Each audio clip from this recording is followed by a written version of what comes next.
Hi, this is Jennifer Duda for the McAninch Art Center at College of DuPage, and joining me here from New Philharmonic Orchestra is the music director and conductor, Maestro Kirk Muspratt.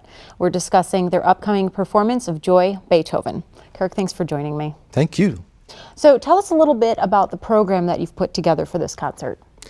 We chose Beethoven 9 to open our season because this is the 35th anniversary of New Philharmonic. We wanted to do something big, explosive, joyous, certainly, like this piece, to celebrate what we've done here the last 35 years. And it's the 25th anniversary of the MAC. So again, something big, huge, asked for a lot by our patrons, and it's Beethoven 9.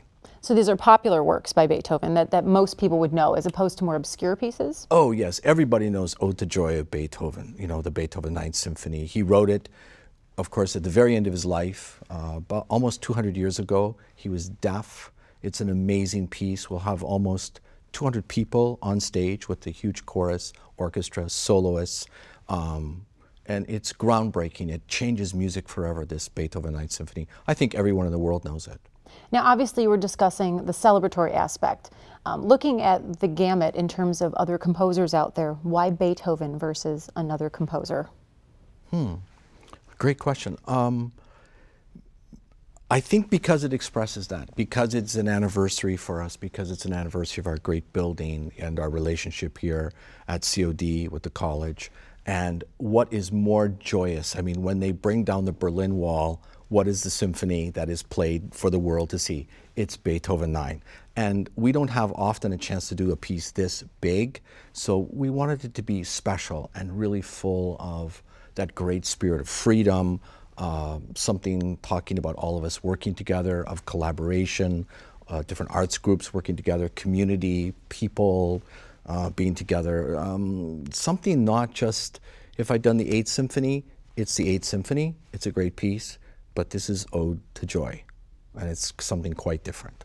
Now, you discussed collaboration. I understand there are a number of guest soloists who will be performing alongside New Philharmonic. Can you tell me a little bit about the people joining you and the selection process? I would love to. Corey, who is our bass baritone, just graduated from the Lyric All Stars program, that amazing program that they have at the Lyric for young artists. And he was just in Janiskiki with us last year. So he's really, in America, he's a young star. And Michelle Areyzaga and John Sumners were just with us in an opera, Donizetti Opera, and everybody loved them. And Denise Gamez works over at Wheaton College. Actually, she lives right here amongst us and is a wonderful mezzo-soprano. So those are the soloists. I choose them because they're good, period, and because they're going to knock people's socks off. That's why. It's quality, it's detail, it's art, so that's why I choose them. We're going to have the Northwest Indiana Symphony Chorus come over and sing with us. They're about 115 strong, so over at the MAC they're trying to figure out how to fit them all on the stage, how to raise the roof, move the walls out. But in that space, it's going to be really rock and roll with the big orchestra and, you know, 115 voice chorus and 4 soloists. And I choose them also because they're an excellent chorus. They're a huge chorus. They know the piece very well. And I know that it will be an excellent, uplifting concert. And thinking about the size of the space, which is already intimate, looking at other spaces where performances can be held in the area, and putting that many musicians and singers in one room, it makes it even more intimate, I would imagine. You're surrounded by the music. It's surround sound, yes, right on top of you. Yes, I mean, but music should be that visceral experience. I think to myself when I'm on my way to the concert, Kirk, change people. Change people. I don't want you and your husband walking in and going, yeah, it was a nice concert. I want you to go, oh, wasn't that? And ooh, what about that? And like, it's like going to a great piece of theater when you want to talk about that Chekhov play or you want to talk about that Meryl Streep performance, that it moves you. And you're not the same person when you come out of the building that you were when you started in the parking lot. And you go actually a step beyond that as well. You've got some audience interaction at the intermission and then afterward. Talk a little bit more about that, if you will. Yeah, we do Just Ask Kirk, and that is a card that everyone gets in their program.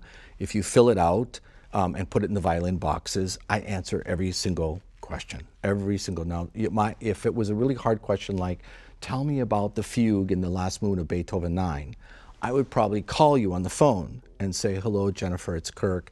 Do you have time now? You have a question about the fugue. If it's, is this the first time that triangle is used in a symphony? I might say at intermission when I read the cards, this is from Jennifer. She works at the College of DuPage and she's a big triangle fan.